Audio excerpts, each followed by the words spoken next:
Okay, so share ko sa inyo to guys, no. So ngayong araw guys ay share ko sa inyo guys kung paano guys magpalit guys ng charging pin guys sa inyong charging board guys, no. Yan. So ito siya guys, papakita ko sa inyo guys. So ito guys ay sira na guys, no. So hindi na siya nag-charge guys. Kaya kailangan na natin papalitan guys, no. So ito guys, meron na tayo ditong replacement guys. Ito, yan. Ito siya guys, no. So sa pagkabit nito guys, kailangan natin guys ng plugs. Yan. So ito guys, kailangan natin ng plugs na yan. Pangpalambot guys ng paa niya. Tsaka yung lid guys, kailangan rin natin guys ng lid na ito guys. Yan. So ngayon guys, papakita ko sa inyo guys kung paano natin guys install guys, no.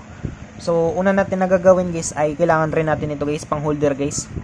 Yan. So luwangan lang natin. Yan. Tapos ipitin lang natin guys, no. So natanggal guys. So balik ko lang guys, no. So kailangan lang natin ipitin ito guys para hindi siya magalaw guys, no. Kapag na-install na natin guys yung charging pin niya guys. Yan. So ganyan siya guys, no. Yan, so kailangan natin yan siya pang hold guys. Tapos sunod natin na gagawin dito guys ay maglagay tayo guys ng plugs natin guys, no.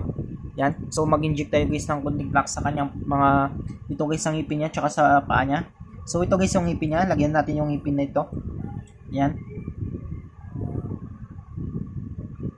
So, dito naman sa paa niya, sa apat na paa, lagyan rin natin guys.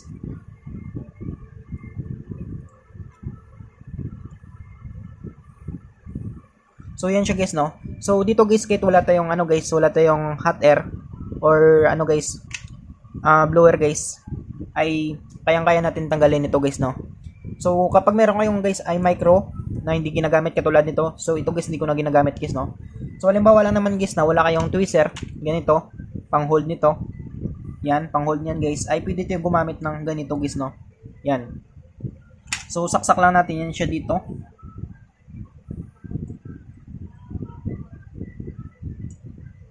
Yan. So, saksak lang natin yan siya guys. Tapos, ito yung maggagalaw guys, no, para pwede nating mahila guys yung charging pin niya guys. So, papakita ko sa inyo guys, no. Yan. So, una natin na gagawin guys, maglagay tayo guys ng plugs. So, nalagyan na natin ng plugs, tapos lagyan natin guys ng lid guys, no. So, simulan natin guys, papakita ko sa inyo guys kung paano gawin guys, no. At ito guys, kailangan rin pala natin guys ng soldering wick natin guys, pangpalinis natin mamaya. Yan. So, simulan natin.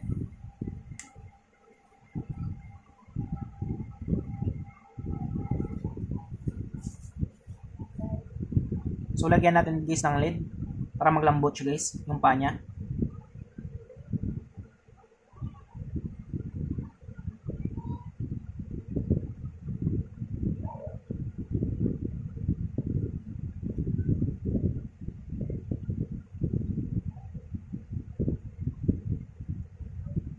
At dito guys, ang ngipin niya guys, no? Lagyan rin natin guys.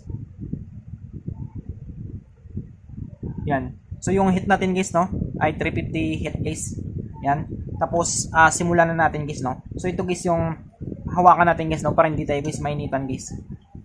Yan. So, papakita ko sa inyo guys kung paano natin tanggalin guys, no.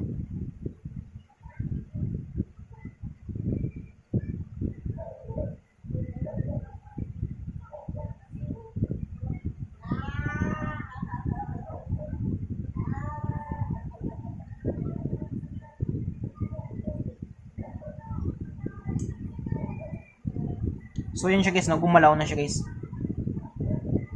So, ipagpatuloy lang natin guys yung pagkano guys sa gilid niya ng paa guys, para maglambot siya guys, no?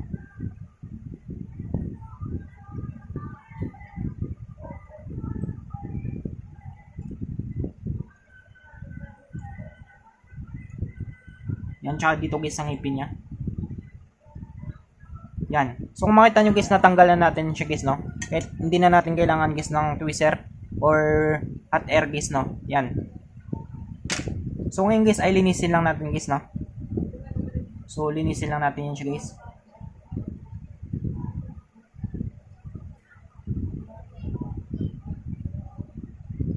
At dito guys kailangan natin guys ng soldering guys, no.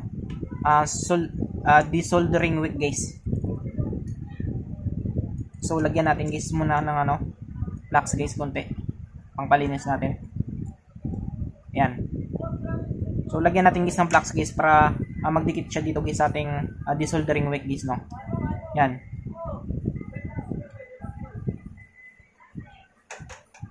So wait lang guys, linisin ko lang ito guys. Yan. So ngayon guys ay linisin na natin guys, no. Tatanggalin natin guys yung mga lid niya guys. Maglalagay kasi tayo guys ng panibagong lid natin guys, no. Yan. So papakita ko sa inyo guys.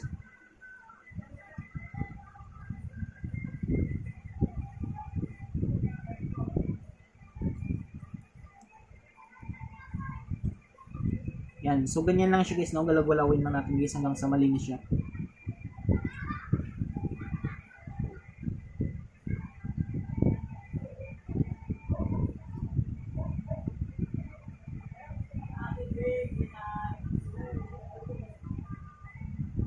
So yan siya guys, no. So mag-add lang tayo guys ng lid niya guys. So magdagdag lang tayo guys ng lid. Tapos lagyan natin guys ng flux guys.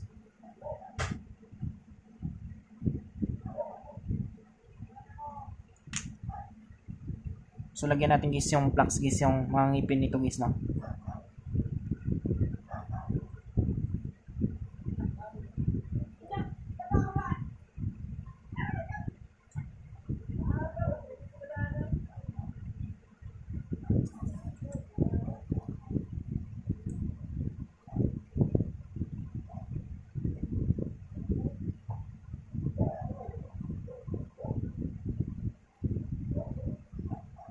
So yan siya guys, no. So nalagay na natin guys yung lid niya guys.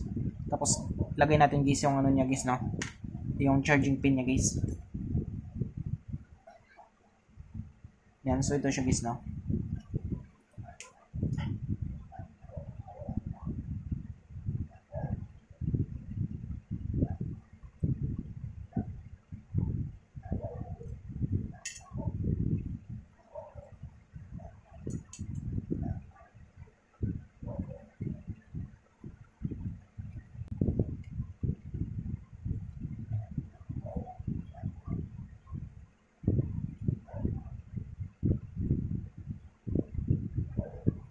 So yan siya guys, no. Tapos lagyan natin guys ng lid guys.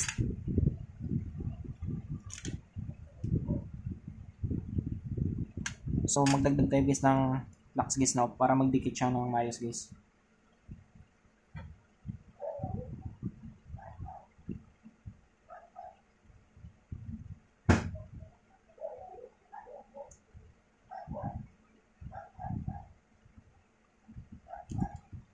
Yan, tapos lagyan natin guys ng lid guys.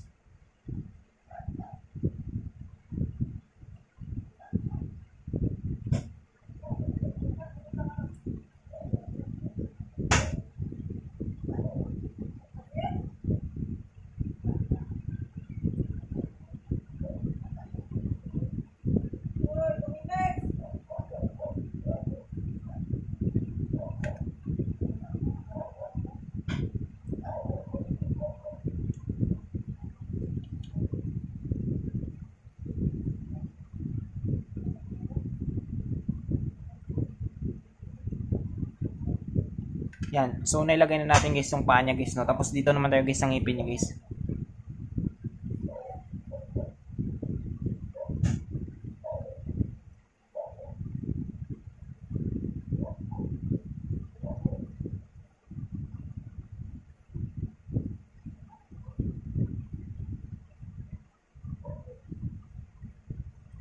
Yan. So, okay na siya guys, no. Tapos linisin lang natin guys.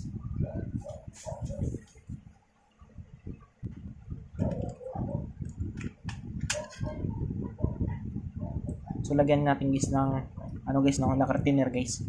Ang malinis niya guys. Yan.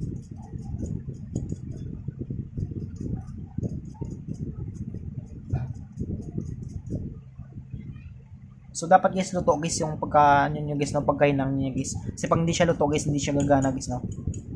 So yan siya guys, no. So okay na guys yung finished product natin guys. So ganun lang kadali guys, no, kung paano guys mag-replace guys ng charging pin guys sa ating charging board guys. So I hope guys na makatulong sa inyo itong video tutorial natin. Sa mga bago pa lang sa ating channel guys, na huwag ninyo guys kalimutan guys i-click guys yung subscribe at yung notification bell button para ma-update ko kayo guys sa susunod natin na video tutorial. Thank you guys and God bless sa lahat.